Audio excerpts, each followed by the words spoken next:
ಒತ್ತಡಕ್ಕೆ ಕಾರಣವಾಗುವ 5 ಅಭ್ಯಾಸಗಳು ಇಲ್ಲಿವೆ.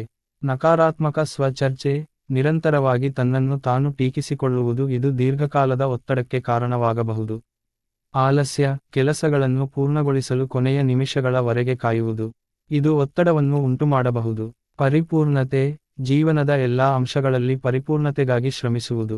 ಇದು ಒತ್ತಡ ಮತ್ತು ಆತಂಕಕ್ಕೆ ಕಾರಣವಾಗಬಹುದು. ವ್ಯಾಯಾಮದ ಕೊರತೆ, ಜಡ ಜೀವನಶೈಲಿಯು ಒತ್ತಡದ ಮಟ್ಟವನ್ನು ಹೆಚ್ಚಿಸಬಹುದು. ಕಳಪೆ ಸಮಯ ನಿರ್ವಹಣೆ, ದೈನಂದಿನ ಕಾರ್ಯಗಳಿಗೆ ಯೋಜನೆ ಅಥವಾ ರಚನೆಯನ್ನು ಹೊಂದಿರದಿರುವುದು ಅತಿಯಾದ ಒತ್ತಡ ಮತ್ತು ಒತ್ತಡದ ಭಾವನೆಗೆ ಕಾರಣವಾಗಬಹುದು. ದೀರ್ಘಕಾಲದ ಒತ್ತಡದ ಕೆಲವು ಸಂಭಾವ್ಯ ಪರಿಣಾಮಗಳನ್ನು ಕೆಳಗೆ ನೀಡಲಾಗಿದೆ. ಮಾನಸಿಕ ಆರೋಗ್ಯ ಸಮಸ್ಯೆಗಳು, ದೀರ್ಘಕಾಲದ ಒತ್ತಡವು ಆತಂಕದ ಅಸ್ವಸ್ಥತೆಗಳು, ಖಿನ್ನತೆ ಮತ್ತು ಇತರ ಮಾನಸಿಕ ಆರೋಗ್ಯ ಪರಿಸ್ಥಿತಿಗಳ ಬೆಳವಣಿಗೆಗೆ ಕಾರಣವಾಗಬಹುದು. ನಿದ್ರೆಯ ಸಮಸ್ಯೆಗಳು, ದೀರ್ಘಕಾಲದ ಒತ್ತಡವು ಆಯಾಸ ಮತ್ತು ಇತರ ನಿದ್ರೆಗೆ ಸಂಬಂಧಿಸಿದ ಸಮಸ್ಯೆಗಳಿಗೆ ಕಾರಣವಾಗುತ್ತದೆ. ಹೃದಯ-ರಕ್ತನಾಳದ ಕಾಯಿಲೆ, ದೀರ್ಘಕಾಲದ ಒತ್ತಡವು ಅಧಿಕ ರಕ್ತದೊತ್ತಡ, ಹೃದ್ರೋಗ ಮತ್ತು ಪಾರ್ಶ್ವವಾಯು ಬೆಳವಣಿಗೆಗೆ ಕಾರಣವಾಗಬಹುದು. ಜೀರ್ಣಕಾರಿ ಸಮಸ್ಯೆಗಳು, ದೀರ್ಘಕಾಲದ ಒತ್ತಡವು ಆತಂಕದ ವಾಕರಿಕೆ, ಜೀರ್ಣಕಾರಿ ಸಮಸ್ಯೆಗಳನ್ನು ಉಂಟುಮಾಡಬಹುದು. ಪ್ರತಿರಕ್ಷಣಾ ವ್ಯವಸ್ಥೆಯ ಅಪಸಾಮಾನ್ಯ ಕ್ರಿಯೆ, ದೀರ್ಘಕಾಲದ ಒತ್ತಡವು ಪ್ರತಿರಕ್ಷಣಾ ವ್ಯವಸ್ಥೆಯನ್ನು ದುರ್ಬಲಗೊಳಿಸುತ್ತದೆ.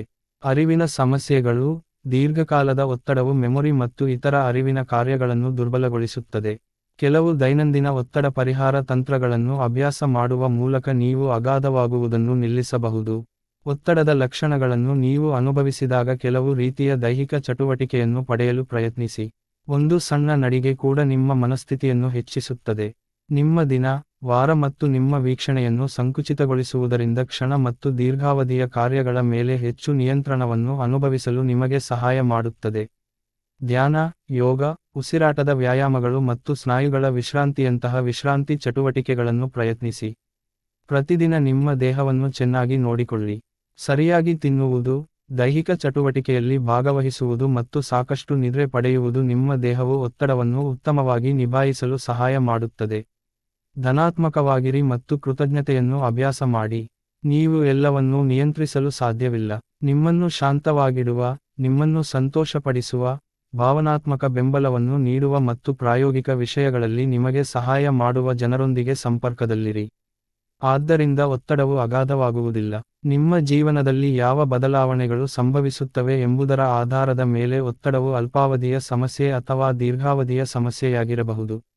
ಒತ್ತಡ ನಿರ್ವಹಣೆ ತಂತ್ರಗಳನ್ನು ನಿಯಮಿತವಾಗಿ ಬಳಸುವುದರಿಂದ ಒತ್ತಡದ ಹೆಚ್ಚಿನ ದೈಹಿಕ, ಭಾವನಾತ್ಮಕ ಮತ್ತು ವರ್ತನೆಯ ಲಕ್ಷಣಗಳನ್ನು ತಪ್ಪಿಸಲು ನಿಮಗೆ ಸಹಾಯ ಮಾಡುತ್ತದೆ.